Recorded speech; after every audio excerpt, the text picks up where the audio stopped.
Boa noite, pessoal, tudo bem? Espero que sim. Gente, eu vim através desse vídeo hoje fazer uma revisãozinha referente à aula 1 e à aula 2 de recrutamento e seleção. Haja vista que essa disciplina é muito importante para nós gestores ou futuros gestores de recursos humanos. Tá bom, pessoal? Sobre a aula 1, bases para previsão de pessoal e recrutamento de talentos. Aqui, gente, eu coloquei alguns links, algumas características que eu acho bem importante para nós profissionais. O que é RH? O RH deve ser focado nas competências. A capacidade mental hoje ela é muito valorizada. O conhecimento mais qualificado. RH é uma área também de resultados.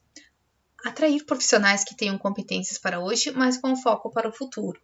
RH estratégico, analisar o mercado de trabalho atual. Então, essas são algumas atitudes, algumas competências que nós profissionais precisamos ter, que antes de nós sair recrutando, trabalhando no setor, a gente precisa saber o que a empresa almeja para o futuro, qual a sua missão, sua visão, seus valores, para quê? Para que nós possa sair, procurando, no momento que surja abrir uma vaga na nossa organização, que a gente saiba escolher o profissional mais adequado para ocupar aquela função. Tá, pessoal?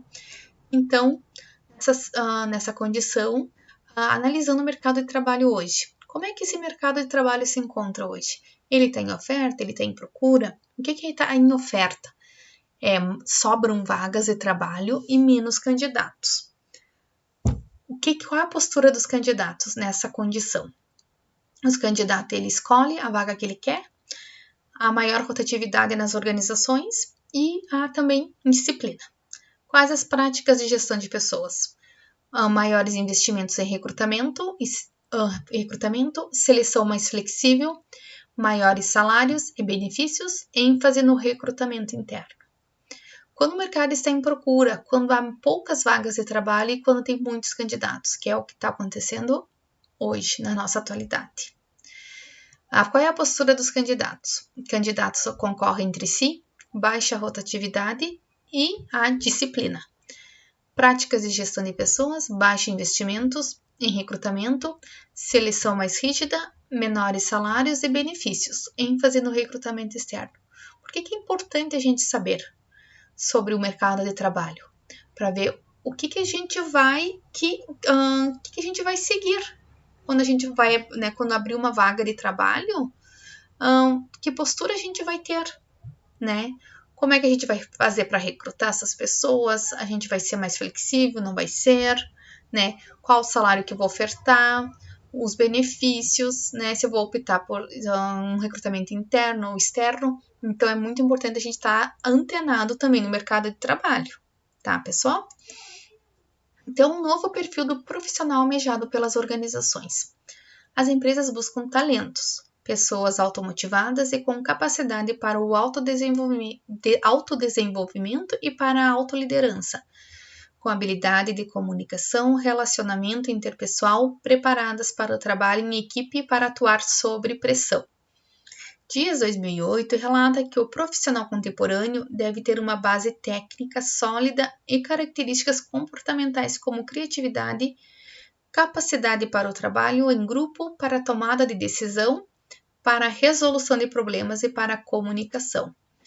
Aqui está resumidamente qual é o profissional almejado, pelas organizações, as competências técnicas, o que ele deve ter, o conhecimento intelectual, as competências comportamentais, comunicação, capacidade de liderar equipes, relacionamento interpessoal, empatia, etc. Características de perfil, flexibilidade, criatividade, bom humor e outras. Agora eu vou fazer essa pergunta para vocês também, gente. Captação e retenção de talentos e empregabilidade. Você se considera atrativo para o mercado de trabalho? Quais são os seus diferenciais competitivos? Você se considera um talento? Você está atento para desenvolver as competências que o mercado valoriza e que possam lhe garantir empregabilidade? Pessoal, hoje eu posso dizer que vocês, sim, estão preocupados com a empregabilidade de vocês. Por quê? Porque vocês estão estudando, vocês estão se atualizando, adquirindo maior conhecimento, mais conhecimento. procurando se tornar atrativo para o mercado de trabalho, né? Através disso. Então, assim, ó, é dever tanto nosso, tanto da empresa, da organização onde a gente esteja, que elas nos propicie e nós também, temos que ir atrás de nos valorizar e de nos atualizarmos sempre. Agora, outro tópico, então, da teleaula 1 é sobre descrição de cargo, análise de cargo e perfil da vaga. Descrição de cargo. É um documento escrito que identifica, descreve e define um cargo em termos de deveres, responsabilidades, condições de trabalho e especificações. Então, para nós fazer uma descrição de cargos, nós devemos seguir aquelas 5 perguntas ali, que é o que faz o cargo, quando faz, como faz, onde faz e por que faz. Tá, pessoal?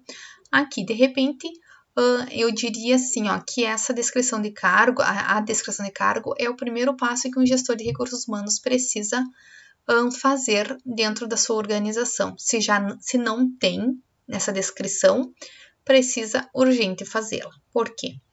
Porque no momento que a gente for recrutar, procurar, né, quando surgir alguma vaga lá na nossa empresa, a gente precisa saber que tipo de profissional a empresa procura. Então, lá nessa descrição de cargo, análise e perfil da vaga, terá todo o histórico e o que a gente precisa procurar, né, numa pessoa, né, num futuro, num candidato, tá, gente? Mas daí vocês podem perguntar, mas eu não sei, né, uma função lá, eu não sei o que ela faz, o que ela precisa fazer, o que a gente faz nessa questão? A gente precisa pesquisar, ir atrás de outras organizações, falar com os profissionais da área, né, ver o que eles fazem no dia a dia, quais as funções, as atribuições que ele tem no dia a dia deles de trabalho, para a gente poder organizar a nossa, para nós poder, né, ter condições de descrever o cargo desse profissional, tá, pessoal? Sobre análise de cargos. A análise de cargo é o momento em que identificamos quais são os requisitos mínimos que o profissional que irá ocupar o cargo precisa ter para executar suas atividades de maneira apropriada. Entre esses requisitos, podemos citar a formação acadêmica, idade e experiência anterior na função. Sobre o perfil da vaga, habilidades comportamentais, habilidades técnicas, experiência anterior e escolaridade. É esses tópicos que precisa ter no perfil da vaga. Recrutamento, formas e instrumentos. Chiavenato explica que recrutamento é um conjunto de técnicas e procedimentos que visa atrair candidatos potencialmente qualificados e capazes de ocupar cargos e oferecer competências para a organização. É basicamente um sistema de informação por meio do qual a organização divulga e oferece ao mercado de RH as oportunidades de emprego que pretende preencher. Aqui nós temos o recrutamento interno, recrutamento externo e recrutamento misto. Interno, o nome próprio já diz, é nós procurar promover funcionários dentro da própria organização. Externo, fora da organização. O recrutamento misto, dentro e fora da organização. Então, avaliação dos resultados do recrutamento. Como é que eu sei que o meu recrutamento, né, para determinada vaga deu certo? É quando eu consigo preencher essas questões aqui. Responder.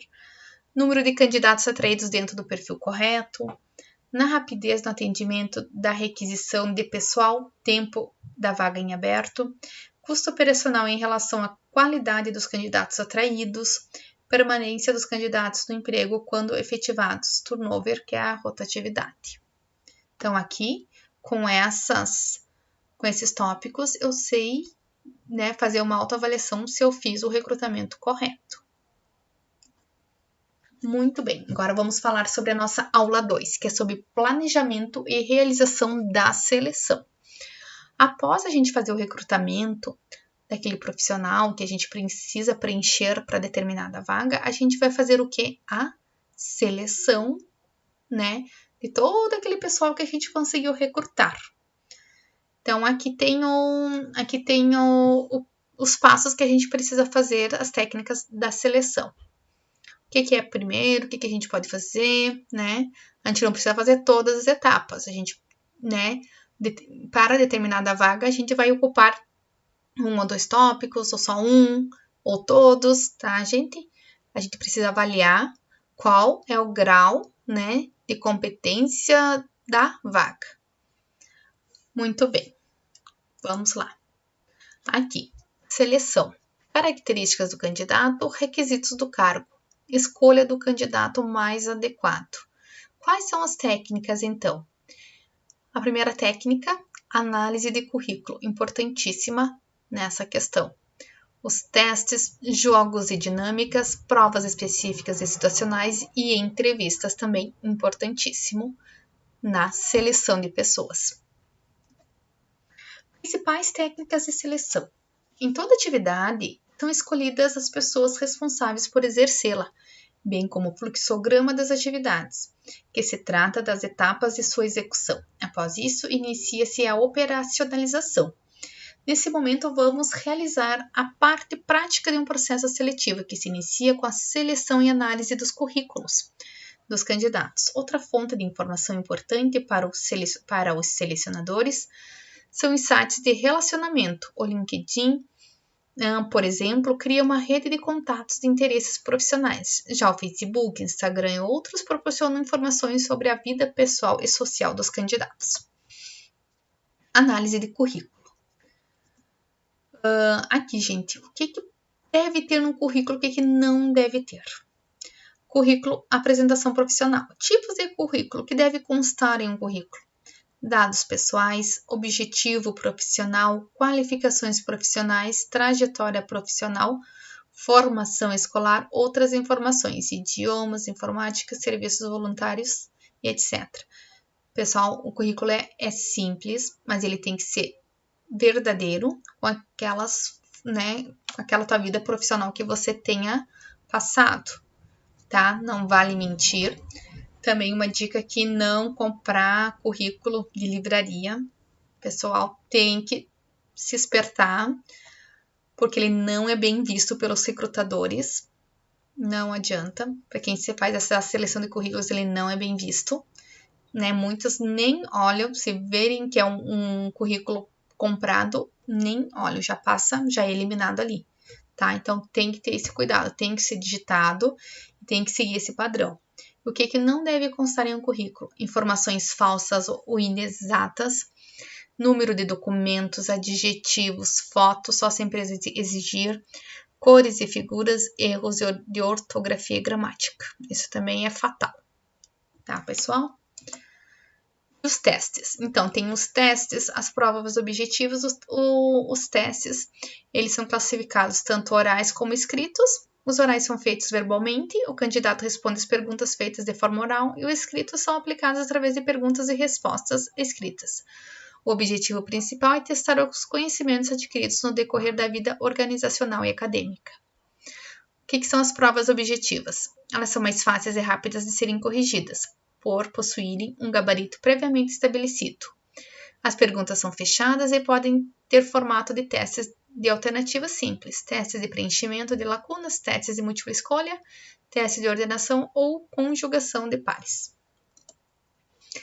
Testes de conhecimentos gerais são utilizados em empresas públicas e avaliam a capacidade do candidato em relação às atividades do cargo. Com esse tipo de teste, evita-se a contratação de pessoas que necessitam de muito treinamento. Conhecimentos específicos, assuntos mais relacionados ao conteúdo do cargo, ou seja, diz respeito à identificação de capacidades, habilidades e competências que o candidato deve ter para desempenhar determinada atividade. Já os testes psicológicos são utilizados para medir as capacidades e as habilidades e as competências dos candidatos. Existem testes de personalidade, por exemplo, ou vocacionais, que possuem caráter altamente subjetivo, pois trabalham com amostras de comportamentos específicos das pessoas. Enquanto as provas de conhecimento ou de capacidade medem a capacidade de realização atual de uma pessoa, os testes psicológicos enfatizam as aptidões individuais. Testes psicológicos só podem ser aplicados por psicólogos, tá? Lembrando disso. E eles também, gente, voltando aqui, são testes que são caros, né? Eles envolvem um custo maior, um investimento maior, mas eles são exigidos, né? Eles são indicados para aquelas funções de liderança, que tu vai liderar uma grande equipe, né? Ou uma função que te exija muito mais competências, daí eles são sugeridos, tá? Provas situacionais são também conhecidas como simulações. Nessa modalidade são criadas situações para que se conheça o candidato nas várias etapas do processo decisório. Em geral, nesses casos, é testada a capacidade prática do candidato em resolver situações cotidianas nas organizações. Jogos e dinâmicas de grupo, quando a vaga a ser preenchida é estratégica e essencial para a rotina organizacional. A aplicação das dinâmicas é altamente aconselhável. Entrevistas. Essa é a técnica de seleção mais utilizada pelas organizações. Ela pode ser feita pelo próprio Departamento de Recursos Humanos da empresa ou também pelo órgão de staff, que pode ser uma agência de empregos. Pessoal, então eu termino aqui esse vídeo.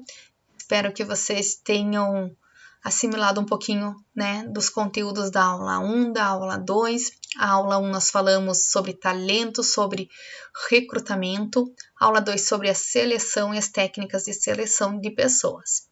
Tá, pessoal? Até a próxima aula.